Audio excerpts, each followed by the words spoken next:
The morning sun was barely rising when I stepped outside my home, enjoying the peace of a rare quiet. Suddenly Karen, the HOA's loudest voice, stormed across the street, her eyes narrowed like a predator circling prey.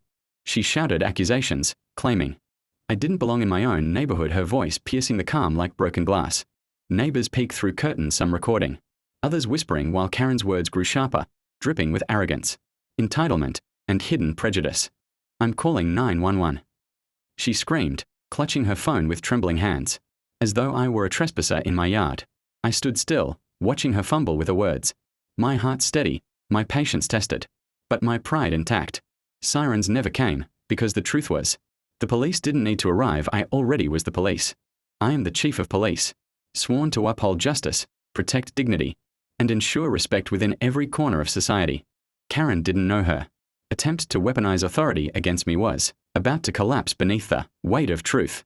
Calmly, I reached into my jacket, pulling out my badge, gleaming under the sunlight. Silence blanketing the street instantly. The crowd gasped, whispers spreading like wildfire, and Karen's confident grin melted into panic, fear dancing in her eyes.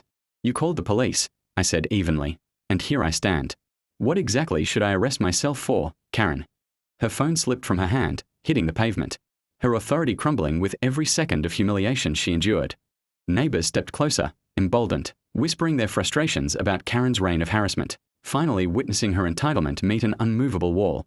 I didn't yell, I didn't threaten, I simply stood tall, reminding her that respect and dignity are non-negotiable principles. Karen's face flushed red, words trapped in her throat. Her empire of intimidation shattered before an audience she could no longer control. Justice wasn't about revenge. It was about restoration, and in that moment, the neighborhood remembered what fairness truly looked like. 18. I told Karen firmly, never again use 911 as a weapon. Authority exists to protect, never to discriminate. Silence lingered, and then applause erupted, neighbors uniting in relief, witnessing courage replacing fear, and justice overcoming arrogance. That day, Karen learned power built on intimidation always collapses, but dignity, respect, and truth will always stand undefeated.